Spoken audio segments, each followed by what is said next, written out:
Let's stay with this particular theme and speak now to Anele Kiet, who is the SATAWU Deputy Secretary General. Thank you so much for your time this afternoon. What has been your reaction to the latest incidents? Thank you for having me, my dear sister.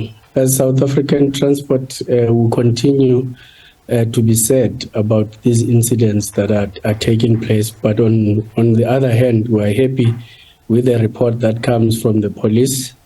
It confirms what we've been saying, that indeed some of the companies that are refusing to be part of the Road Freight Bargaining Council, they have employed foreign nationals, and that angers South African citizens who believe that they have the skill that is possessed by these foreign nationals. Is that the only, pardon me for coming in there, is that the only issue though that is at play? No, of course, we don't want to assume, but we hope that the investigations that the police are conducting will yield some more results if there's a hidden agenda. But the primary issue, we know that when all this started, it was about foreign nationals.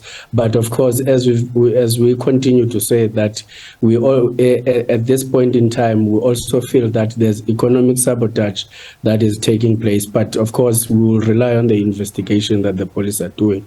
And there's something else, of course, that you talk about when it comes to the police investigations. And earlier on, listening to the, police commissioner saying that intelligence was available, but not specific as to where and, what was going to be done and what would we be seeing unfold.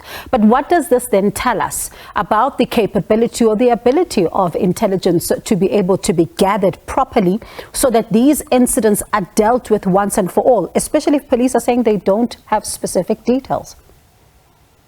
That's the problem that we are worried about as an organization, but as an organization, on the other hand, that also understand how intelligence operate. Maybe there's something that they are working on. We believe that if they are able to give a report of this nature at this point in time, surely they have a capacity to get to the bottom of that. We will be disappointed if there's no major investigation or report that comes out of their investigation. Anele, there's something else, that really troubles one, especially when we look at these particular incidents. There's a lot of them that we are, of course, seeing from time to time being captured on, video footage, and they flighted in the media. But it begs the question, are there incidents that are not captured during some of the moments that we may not be looking, where truck drivers' lives are also being put at risk? We believe so. As a union, we are getting reports, especially from companies where we are organizing from, that yes, there are incidents that are taking place, and of course, one or two whereby our members are being hurt. But all we are saying as a union, the lives of our members are very important in this whole thing. Hence, we are calling for the prompt response from the South African Police Services and, of course, an intervention from the Minister of Labour. So when it comes to some of these companies that do not want to be part of this particular bargaining structure, what are some of the issues that they're raising, apart from that which you've just mentioned around employment issues that we've seen, but what are some of the issues that are making them reluctant? No, there's nothing else more than non-compliance, because in the Road Freight Bargaining Council, everything is structured properly, and there are organizations that are operating there that deals with everyday business of the council or of the industry. But unfortunately, you will have those employers who doesn't want to comply, who wants to underpay people, who doesn't want workers to have medical aids and other benefits. So for foreign nationals, it's easy to accept that kind of condition because they're coming from their countries for whatever reasons that they came for. So what does it tell us then about compliance, especially when it comes to the part of the Department of Labour here? Because if a company is going to refuse to be part of such a critical structure and they continue, as you claim, that they're not going to be compliant, then those who are supposed to be enforcing compliance are seemingly failing.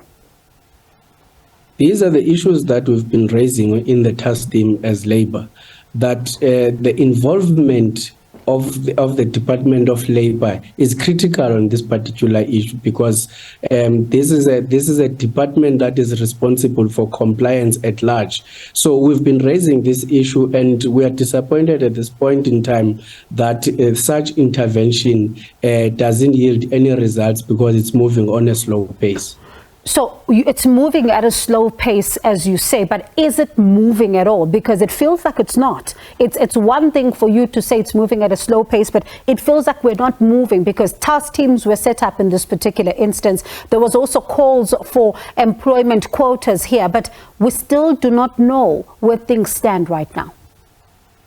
You will remember that there were raids that were made by the Department and Home Affairs in provinces like Northwest in the past. Hence, I'm referring it as a snail pace, if I may put it that way.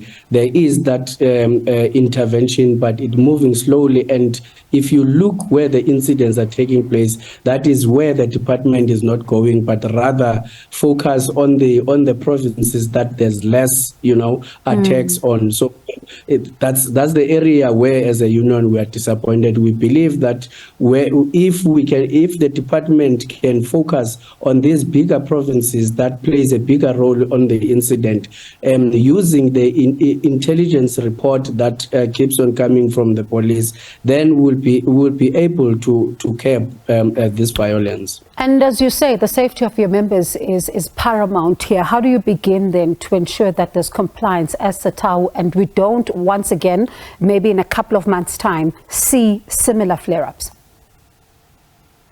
We strongly believe as a union that going back to that task team and agree on a program to curb these issues will bring a better solution, because there are issues that we have proposed that we believe that they need to be taken into consideration. But as I'm telling you, that these are the issues that we have made on the task team. We will depend on the ministries that are involved to make it a point that they consider those issues. And I hope your calls are not falling on deaf ears, Anele. Thank you so much for your time this afternoon. And as you say, the safety of your members is really paramount here. And one thinks about how traumatized the drivers are by what has been happening. But let me thank you for your time. Do appreciate it. That is Anele Kiet, SATAWU Deputy Secretary General.